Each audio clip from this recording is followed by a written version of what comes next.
Blue Carbon karena ini adalah potensi yang sangat besar. Ini adalah Mhm. program baru dari pemerintahan Prabowo. Jadi kita bicara daerah Maluku, kita Mhm. bicara NTT, Hmm. Lombok, terus kemudian ada di daerah Kupang, ada daerah Papua.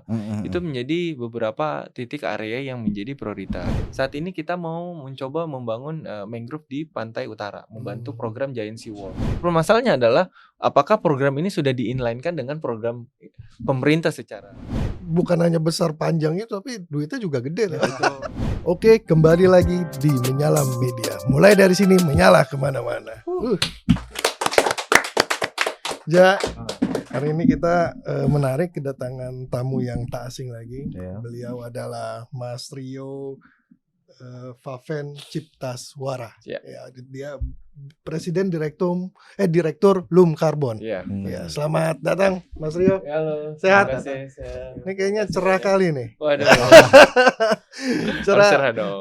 Padahal nih kondisi karbon kita nih agak-agak ngeri-ngeri sedap ya. Tapi Mas Rio tuh cerah sekali. Kenapa Mas Rio? Iya. Cerah banget. Karena udah ketemu Mas udah 2 kali ya. Saya melihat nih wah kayaknya ya memang saat ini kan kita memiliki potensi untuk pengembangan yang jauh lebih baik lah negara ini, sehingga kemudian kita wah ini kami baru saja ada kolaborasi dengan Kementerian KKP ya. Makanya kemudian Kementerian Kelautan dan Perikanan. Perikanan. Tapi sebelum masuk itu saya mau nanya dulu nih yang penting dulu nih Mas Rio nih. Mengapa Blue Carbon menjadi sangat urgent pada situasi saat ini? Oke, ini menarik. Jadi memang kalau kita bicara mengenai karbon ya, Indonesia itu memiliki potensi karbon yang cukup besar sekali ya. Jadi kenapa Blue Carbon itu menjadi penting? Karena negara Indonesia adalah salah satu dari kalau kita bicara sisi timur ya, itu memiliki pulau yang cukup banyak. Artinya banyak masyarakat dari sisi di Indonesia yang sangat bergantung pada ekosistem kelautan. Pesisir, kelautan dan lain Ya, sebagainya. itu adalah salah satu highlight yang kenapa kemudian program Blue Carbon itu menjadi salah satu program yang sangat penting untuk diterapkan di Indonesia. Nah, kenapa saat ini Blue Carbon itu kok nggak banyak dibahas ya? Atau mungkin sudah dibahas tapi kayaknya masyarakat umum tuh nggak tahu nih. Iya. Itu kenapa? Apa pemerintah kurang mendorong agar pengetahuan terkait Blue Carbonnya ini tersebar luas, atau memang sebenarnya ini adalah hal baru yang seharusnya diketahui oleh masyarakat tapi di tingkat tertentu. Nah, menurut Mas Rio seperti apa? Jadi saat ini Indonesia sudah berjalan program karbon sekitar 3-4 tahun ya, melalui dari Kementerian Kehutanan, kemudian juga sudah ada dibangun Bursa Karbon Indonesia ya, part of dari Bursa Efek Indonesia. Jadi Blue Carbon karena ini adalah potensi yang sangat besar, ini adalah program baru dari pemerintahan Prabowo sebenarnya. Ini adalah program baru yang mana kami dari Loom Carbon juga turut terlibat berkomunikasi secara intens ya bersama dengan kawan-kawan kementerian gitu ya. Bagaimana merumuskan agar pelaksanaan program ini dapat dilakukan oleh banyak pihak. Bukan hanya dapat dilakukan tapi berdampak juga kepada masyarakat yang berada di sekitar area yang kita targetkan untuk dilaksanakan. Nah, memang di Indonesia tuh potensinya gede gak sih? Indonesia potensinya sangat besar ya, karena Indonesia adalah salah satu negara kepulauan terbesar di dunia ya. Kita bicara, makanya kita bilang bahwa Indonesia itu potensinya sangat besar sekali. Karena balik lagi karena banyak masyarakat yang bergantung kepada ekosistem maritim.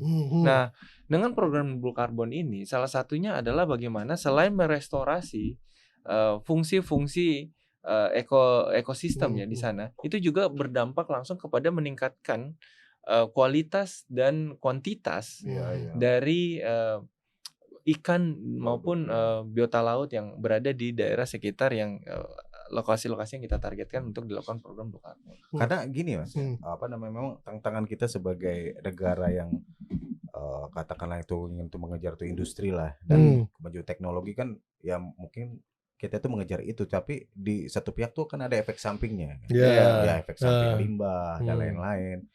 Artinya mungkin ini selain kita mengembangkan ekonomi, tapi istilahnya tuh mungkin tuh ekonomi hijau lah ya. Iya. Artinya mungkin ya kita secara ekonomi itu membaik, teknologi industri baik, tapi juga di satu pihak tuh kesehatan juga dilihat gitu kan. Betul, Nah, betul. itu bagaimana kalau menurut Mas? Ya, jadi memang aspek lingkungan ini aspek yang sebenarnya multisektor ya, berdampak. Jadi ketika kita memperbaiki lingkungan, salah satu aspek yang sangat pasti berdampak itu adalah kesehatan. Iya. Selain ekonomi ya. Jadi sebelum kita bicara kesehatan, kita bicara dulu blue ekonominya. Yes. Oke. Jadi salah satu program dalam Astacita Prabowo itu adalah blue ekonomi sebenarnya. Nah, apa sih yang dimaksud dengan blue ekonomi? Salah satu beberapa diantaranya yang berkaitan dengan program blue carbon itu adalah bagaimana meningkatkan kelayakan dari ekosistem kelautan itu sehingga bisa meningkatkan pendapatan masyarakat secara langsung dan juga kualitas hidup. Nah, apabila ekonominya sudah baik, tentunya kesehatannya juga berdampak. Nah, ya selain dari itu, jadi kesehatan ini ada dua aspek sebenarnya. Bagaimana kondisi lingkungan sekitarnya, maupun kemudian perekonomian di sekitarnya. Karena kita bicara lagi ya, sebenarnya kalau kita bicara kesehatan, yang paling utama itu adalah bagaimana lingkungannya itu sehat sebenarnya. Sebelum kita bicara obat ya. Nah, kalau bicara obat adalah bagaimana akses. Ya, betul. Karena akses ekonomi juga salah satu berkaitan dengan bagaimana kita harus preventif ya. Ya, bagaimana masyarakat itu bisa mengakses aspek kesehatan secara layak ya. Nah, yang paling penting itu adalah lingkungannya itu sendiri. Dengan program Blue Carbon ini, salah satu aspeknya adalah dari ekologinya itu juga ekosistemnya itu membaik, masyarakat memperoleh pendapatan dan juga lingkungannya jauh lebih sehat. Yang paling utama itu bagaimana sebelum kita bicara di rumah sakit, lingkungannya harus sehat dulu agar penyakitnya tidak masuk ya tentunya. Mas, Indonesia kan negara kepulauan ya. Iya. Menurut Mas Rio nih, dari sekian banyak kantong-kantong pesisir dan lain sebagainya, pernah nggak ada riset tentang blue carbon mana potensi paling besar, misalkan di wilayah mana, dan itu yang harus fokus pemerintah pada wilayah itu, dan potensi yang riskan, artinya adalah yang rusak ya, dan harus ditanggulangi dengan baik. Ya, untuk saat ini pemerintah itu memiliki fokus ya. Jadi memang kita bicara lagi untuk potensi maritim kita yang agak cukup besar itu kan di daerah Indonesia Timur ya. Timur ya. Ya. Okay. Jadi memang beberapa area prioritas pemerintah juga bergeser di daerah timur. Jadi kita bicara daerah Maluku, kita bicara NTT, Lombok, terus kemudian ada di daerah Kupang, ada daerah Papua. Itu menjadi beberapa titik area yang menjadi prioritas. Kemudian kalau di sisi barat ada area Bangka. Kemudian yang terdekat juga misalnya dari Jawa itu ya dari pantai utara ya. Bagaimana kemudian kita menjaga itu dari ROP-nya segala macam. Itu salah satu program yang juga menjadi prioritas pemerintah sebenarnya. Artinya di daerah yang minim gunung ya. Yang secara air bersih itu. Betul. Jadi gini, kalau kita bicara mengenai kalau berkaitan dengan gunung itu kita berkaitan dengan air sebenarnya. Jadi program ketersediaan air. Jadi program Blue Carbon itu multi sektor sebenarnya. Ada berkaitan dengan pangannya. Kita bicara pangannya itu berkaitan dengan bagaimana ikannya naik segala macam, pendapatan dari berdasarkan berbasis maritimnya itu naik ya. Terus kemudian yang aspek yang lainnya adalah berkaitan dengan aspek airnya, air bersihnya sebenarnya. Nah, itu yang kemudian kalau pendekatan air kita bicara untuk daerah-daerah pesisir, itu bagaimana program ini kita sinergikan juga dengan program pembangunan air bersih. Nah, air bersih ini kan macam-macam gitu. Nah, salah satu aspek yang sedang kita juga tawarkan ya dan juga kita bahas bersama dengan pemerintah adalah bagaimana kita berkontribusi dalam membuat teknologi yang bisa membantu masyarakat memperoleh air bersih.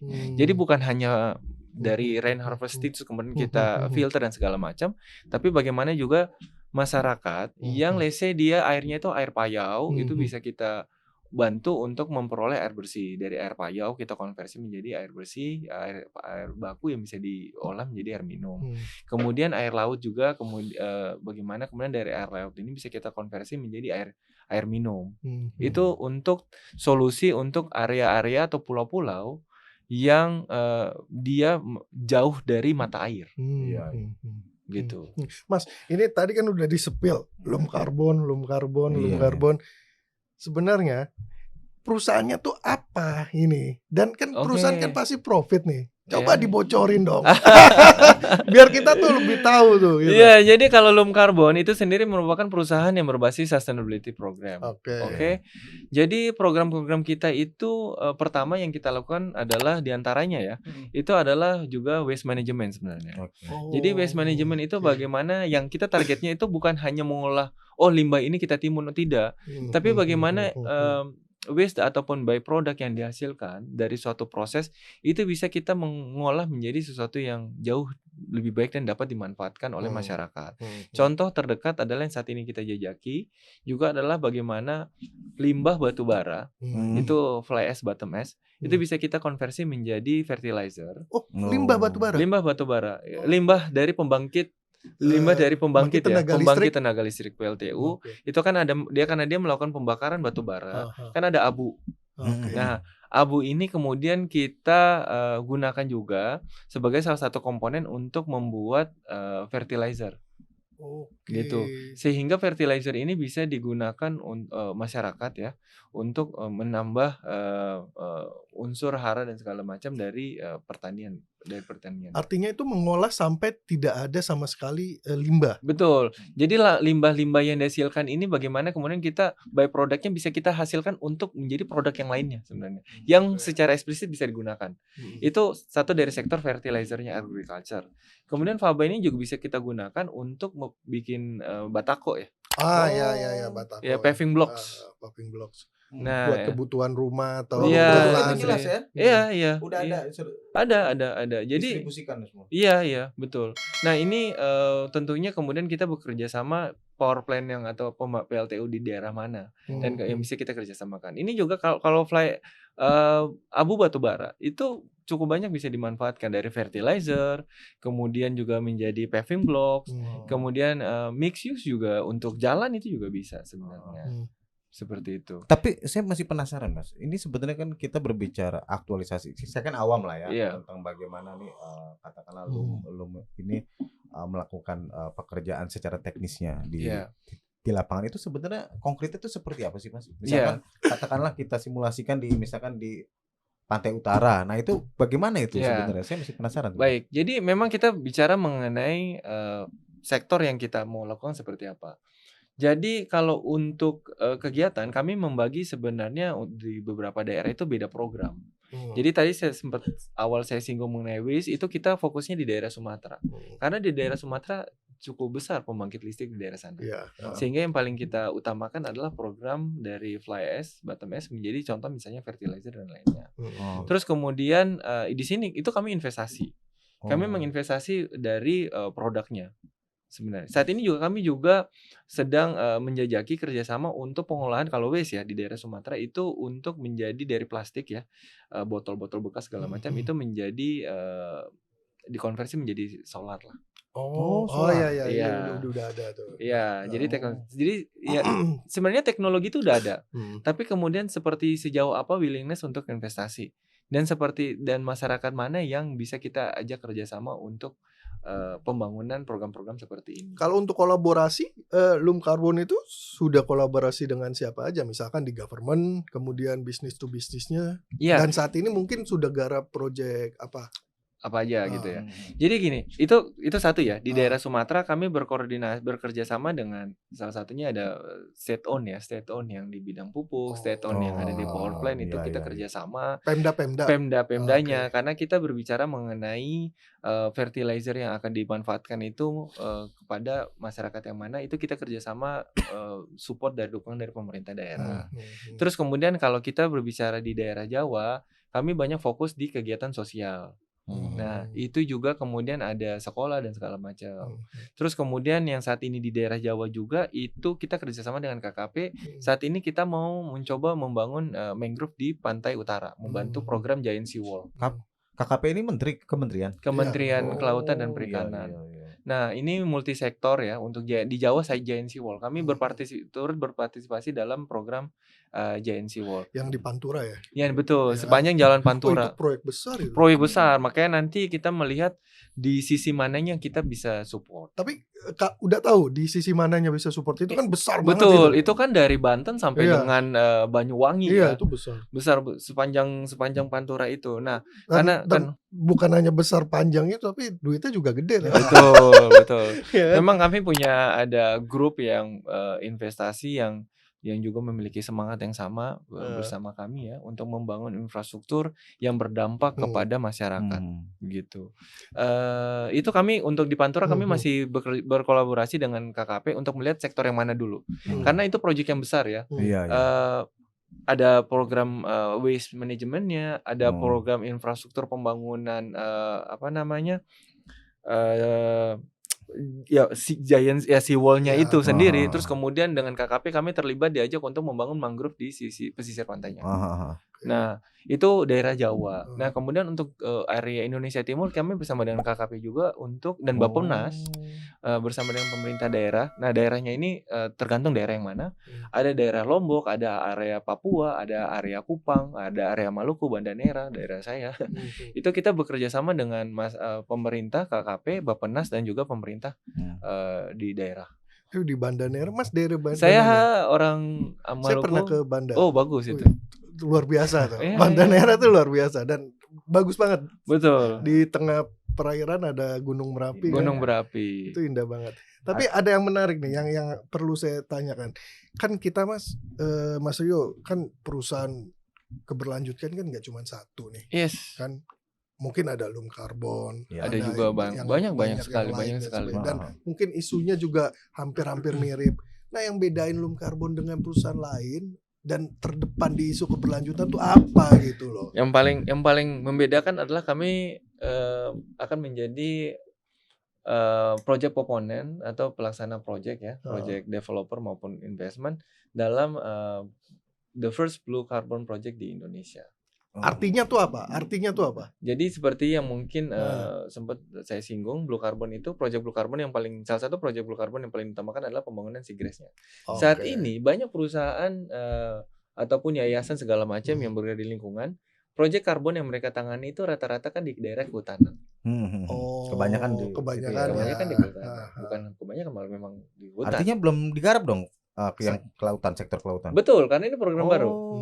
Karena ini program baru, maka kemudian kami diberikan kesempatan untuk berpartisipasi sebagai salah satu yang pertama lah. Salah satu yang pertama? Iya, karena kami juga terlibat pada saat penyusunan permen dan segala macam. Kami juga terlibat karena saat ini tahap ini kan sebelum program jalan itu dari kementerian akan menyusun sejumlah permen dan juknisnya ya.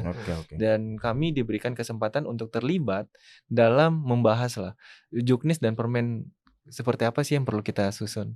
Nah, dan kemudian kami sampaikan ke KKP, kami juga siap untuk membantu program itu, sehingga kemudian ya mungkin dalam waktu dekat ya kami berharap dengan KKP kita ada MOU untuk memastikan bahwa kita menjadi project proponent pertama lah untuk melaksanakan program blue carbon di Indonesia. Program jangka panjang, jangka pendeknya itu apa sejauh ini? Jadi ada beberapa yang paling terdekat. Memang kalau dari kementerian salah satu fokus yang paling terdekat itu ada di Giant Sea Wall itu udah pasti. Itu kan panjang tuh. Ya betul. Yang paling terdekatnya memang ya bikin mangrove-nya. Nah itu terdekat salah satu ya. Itu kalau secara overall the whole project. Jadi kalau kita bicara program karbon itu kan program jangka panjang semua, nggak ada yang program jangka pendek. Tapi yang paling terdekat itu adalah bagaimana langsung bisa eksekusi. Nah yang untuk di Jawa Giant Sea Wall itu karena sudah cukup detail sebenarnya, karena kan itu kan besar ya, ini kan udah badan sendiri tuh yang Giant Sea Wall itu, kita akan diajak untuk di mangrove-nya. Nah, kemudian untuk yang lamunnya itu kita juga diajak di daerah timur, itu di daerah Lombok sebenarnya. Itu yang paling terdekat itu 600 hektar. Nah, itu program-program paling terdekat yang akan kita kerjakan. Yang bisa dikatakan strategis sih, proyek strategis ke depannya. Iya, jadi kalau misalnya kita bicara program strategis, nah permasalahannya adalah apakah program ini sudah di-inline-kan dengan program pemerintah secara, Karena yang kita khawatirkan adalah begitu karena ini kan program karbon ini kan bukan program yang saat ini kita bikin terus kemudian sudah selesai. Betul. Jangan sampai setelah kita kita bangun atau kita sudah tanam hari ini, terus kemudian tiba-tiba wah dibangun tuh kegiatan tambang. Atau ganti government misalnya. Ganti government berubah lagi kebijakan. Nah, akhirnya ini yang selesai ya. Betul. Permasalahannya adalah permasalahan yang di Indonesia sering terjadi adalah begitu rezim berubah, itu berubah kebijakan total. Itu yang kita jaga. Mas Rio, harapannya apa nih dengan Loom Carbon selain juga tadi ikut menjaga dengan proyek-proyek pemerintah, tapi harapannya apa sih ke depan untuk kelestarian lingkungan di Indonesia? Ya, jadi muncul dari sebenarnya impian atau visi sejak saya masih kecil ya, sejak saya masih sekolah SMP, SMA, itu adalah salah satu bagaimana lingkungan ini dapat dijaga. Salah satu visi kenapa saya mendirikan Loom Carbon itu adalah bagaimana kemudian seluruh investasi kegiatan ekonomi yang berjalan itu juga sangat berdampak kepada masyarakat, khususnya masyarakat di daerah pesisir yang memiliki akses yang sangat minim terhadap air bersih, kemudian akses terhadap infrastruktur untuk meningkatkan kebutuhan dasarnya sebenarnya, kesehatan dan lain-lain. Itu adalah visi dasar sebenarnya dari saya dan tim untuk mendirikan perusahaan ini sebenarnya. Maka kemudian kita bisa bekerja sama dengan Kementerian KKP adalah suatu kehormatan yang sangat besar bagi kami sebenarnya, karena itu adalah salah satu jalan kami bisa mewujudkan cita-cita dan mimpi kami sebenarnya. Menarik ya. Menarik. Jalan ini tuh sudah terbuka lah ya, dieksekusi.